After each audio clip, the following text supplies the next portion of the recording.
there's so many people out in the world that are chasing things, that are seeking after something greater, that are setting goals. They have desires, they have plans, and they're trying to create purpose for themselves in many different ways. There's people that chase fame, they chase money, they chase women, men, they chase a high. They're seeking peace, and maybe some can't find it, and they find it in like drugs and alcohol for a temporary amount of time, or they want to be the biggest NBA player or something like that, or football player, or new music artist or something. There's always something that people are chasing, and it always ends up not ever being enough for those people.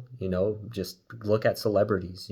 These celebrities are, they're really, really rich. They have so much money, and they can travel, and they have all of the attention, and they can buy whatever they want, and they have all the parties and all these different things. They have so much at their disposal, but there's a lot of the time that they are still unhappy, that the drugs are never enough, or the parties are never enough, the attention is never enough, and they still have this void that's in them, which makes them turn to drugs, which makes them turn to, sometimes unaliving themselves even. There's lots of people that have done that, and you would think like, wow, like they're so famous and everybody loves them. Why would they ever do something like that?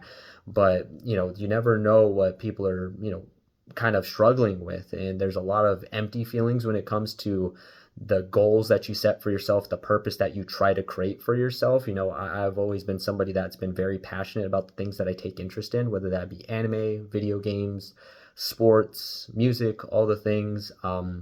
Keeping track of all the stats, the records of players and teams and stuff. But I was always feeling empty in moments like, hey, the season for basketball ended. Well, what do I do now? The season for football ended. Well, what do I do now? All these things, hockey, what do I do now?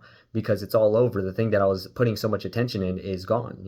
Anime seasons, I would watch a whole show to the completion. It's all gone. The season of the anime would end, and I'd be like, well, what do I do now? I'd collect all these figures and manga and stuff, and I'd be like, man, it'd be so cool if I got the whole collection for this. And then I'd get the final piece of it, take a step back and look at it and be like, man, that looks so cool. But that moment of satisfaction was just all but for like 5 seconds. And then I'd have that empty feeling again, just being like, well, what's next? And that's just how it is in the world, where you're seeking purpose, and we have this God-sized void in us, and that we're trying to fill it with all the things in the world that are temporary and that won't fill us. But that's why Jesus says, in John 4, where he's talking to the woman at the well, he says that the water that you're drinking from, the things that we're seeking in the world, will be thirsty again, time and time again. But he's going to give us the living water that will satisfy, and we will never thirst.